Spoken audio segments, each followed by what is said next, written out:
선행기술조사와 특허 설계, 그 첫 시간으로 이번 시간에는 선행기술조사의 개념과 중요성에 대해 학습해 보겠습니다.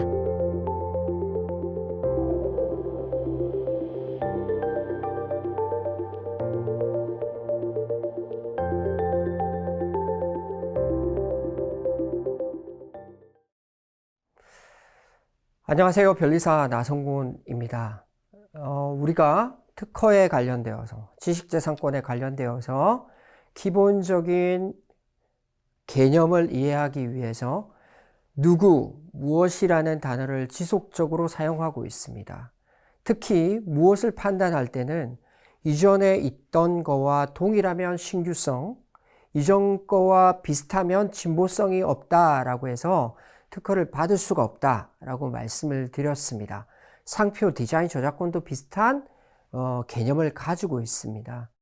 결국 우리가 무엇에 대해서 판단을 받기 위해서는 우리가 출원하기 이전에, 우리가 권리를 주장하기 이전에 존재했던 그 무언가를 찾는 행위가 필요합니다. 이거는 발명의 논리적 구조에서 남의 아이디어와 비교하는 것도 동일선상에 있다라고 보실 수가 있겠습니다.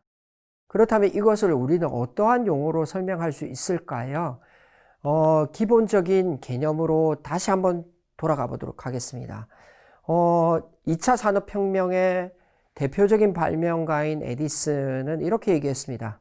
나는 나 이전에 사람들이 이룩한 가장 마지막에서 시작한다. 결국에는 누군가가 개발해 놓거나 누군가가 만들어 놓은 지식을 바탕으로 나의 아이디어를 업그레이드하고 나의 지식을 덧붙인다라고 해석할 수가 있을 것 같습니다. 그만큼 나의 아이디어를 덧붙이거나 해석하기 위해서는 이전에 존재했던 그 무언가의 지식과 자료들을 분석할 수 있는 능력이 기본적인 덕목이다라고 볼 수 있다라는 거지요. 여러분들에게 이 단어를 가지고 같이 풀어보고자 합니다. 그럼 바로 이 단어가 무엇일까요? 여러분들에게 드리는 말씀은 바로 선행기술조사라는 이 단어입니다. 이 단어에 대해서 우리가 깊은 해석을 해볼 필요가 있습니다. 왜 그럴까요? 우리의 조사 능력은 한계가 있습니다. 하지만 이 개념을 쫓아가 보다 보면 우리에게 필요한 지식재산권의 출발점을 어떻게 해석해야 될지를 알 수 있습니다. 그래서 제가 선행기술조사라는 이 단어를 해석하기 위해서 여러분들에게 개인적인 얘기를 하나 들려드리고 싶습니다. 이분은 에릭 프롬이라는 사람입니다. 이분이 쓴 책은 너무나도 많습니다만 그 중에 하나가 사랑의 기술이라는 책이 있습니다. 왜 이 책을 알게 되었을까요? 저는 개인적으로는 연애를 잘 못했습니다. 그래서 이분의 책을 사보게 되었어요. 이전에 이분이 누군지도 몰랐습니다. 제목을 통해서 그냥 책을 사본 겁니다. 왜요? 사랑의 기술이라는 책 때문에 그렇습니다. 연애를 잘 못했기 때문에 이 책을 사보면 뭔가 연애를 잘할 수 있는 기술을 습득할 수 있을 거라는 믿음이 있었습니다. 그런데요, 이 책을 읽어본 결과 저는 아무런 도움을 받지도 못했습니다. 왜 그럴까? 곰곰이 생각해 봤습니다. 제목을 다시 살펴봤습니다. 사랑의 기술이라고 적혀 있었어요. 하지만 내용은요, 신의 사랑, 부모님의 사랑, 이웃 간의 사랑, 형제 간의 사랑, 제가 알고 싶지 않은 사랑들만 줄줄이 적혀 있었습니다. 그것도 알지 못하는 단어들로요. 어떻게 풀어가야 될지 몰랐습니다. 이 책 잘못 샀구나. 반품하기도 너무 어렵고. 다시 찾아본 결과 에릭 프롬은 그냥 철학자였습니다. 사랑에 대한 철학서를 쓴 겁니다. 제가 왜 속았을까요? 바로 이 기술이란 단어 때문에 속았습니다. 원문을 찾아봤죠. 그러니까 The Art of Loving이라는 단어가 있었던 겁니다. 원래 기술이라는 단어가 아트였던 겁니다. 저는 기술이라는 단어를 테크놀로지, 스킬 이런 것들로 해석했었는데 원문은 아트였던 겁니다. 이분이 잘못한 게 아니에요. 번역이 잘못된 겁니다. 저는 그거에 속았습니다. 결국에는 이 기술이라는 단어는 그게 아니었던 거지요. 그러면 이 선행기술조사의 이 기술은 무엇일까요? 여러분, 바로 prior art입니다. previous art. 이전에 존재했던 아트입니다. 이 아트는요, 테크놀로지보다 훨씬 넓은 개념입니다. 그러면 우리는 선행기술 조사를 한다. 남의 아이디어를 찾는 행위를 선행기술 조사라고 얘기를 했지만 이 단어는 아트를 찾는 겁니다. 결국 이전에 있던 기술을 찾는 게 아니고 이전에 있던 아트를 찾는 겁니다. 그러다 보니까 범위가 워낙 넓어져서 우리가 엄두를 낼 수가 없어요. 그런데 간단하게 좁혀볼까요? 우리는 네이버, 구글을 통해서 찾을 수 있습니다. 그리고 도서관에 가서 찾으실 수 있고요. 신문 기사를 통해서 이러한 기술들을 찾을 수 있습니다. 이 예를 한번 살펴보도록 하겠습니다.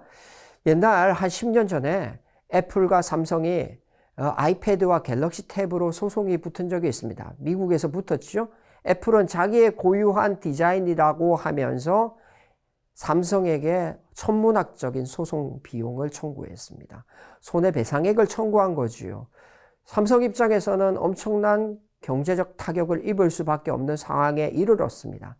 과연 애플이 가지고 있었던 바로 그 아이패드의 디자인, 그거는 그들의 고유한 권리였을까요?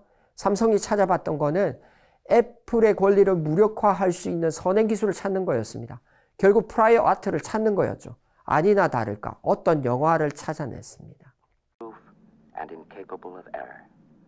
Hal, despite your enormous intellect, are you ever frustrated by your dependence on people to carry out actions? Not in the slightest bit. I enjoy working with people. I have a stimulating relationship with Dr. Poole and Dr. Bowman. 이 영화는 1960년도에 나왔던 미국의 SF 영화 오디세이 2001이라는 영화입니다. 그런데요, 이 장면 중에 하나를 보실까요? 중간에 있는 바로 이 그림이 이 오디세이 2001의 우주선에 있던 선원들이 밥을 먹으면서 봤던 하나의 장치가 있습니다. 이것이 아이패드와 비슷한 모양을 가지고 있었던 거죠. 비슷한 능력을 가지고 있었던 겁니다. 사진도 찍고요, 신문도 보고요, 스케줄링도 하고요. 그런데 아이패드와 비슷할까요? 당연히 비슷하죠. 그러다 보니까 삼성은 이걸 기초로 배심원들에게 이렇게 얘기합니다. 아이패드의 디자인은 고유한 디자인이 아닙니다. 이전에 존재했던 선행 기술을 찾아본 결과 아이패드가 가지고 있는 권리는 대부분이 아이패드 게 아닙니다. 라고 얘기했던 겁니다. 결국 이 손해배상액은 거의 10분의 1로 줄어들게 되었습니다. 그리고는 애플과 삼성은 합의하게 되었지요.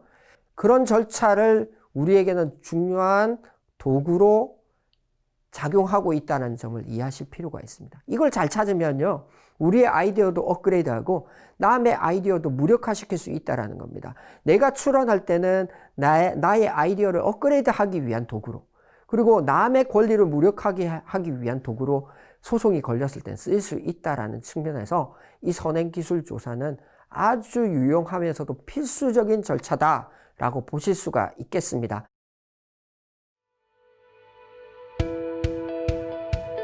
선행기술조사와 특허 설계.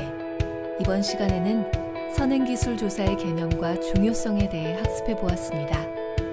다음 시간에는 특허문헌조사 툴의 이해에 대해 나눠보겠습니다. 수고하셨습니다.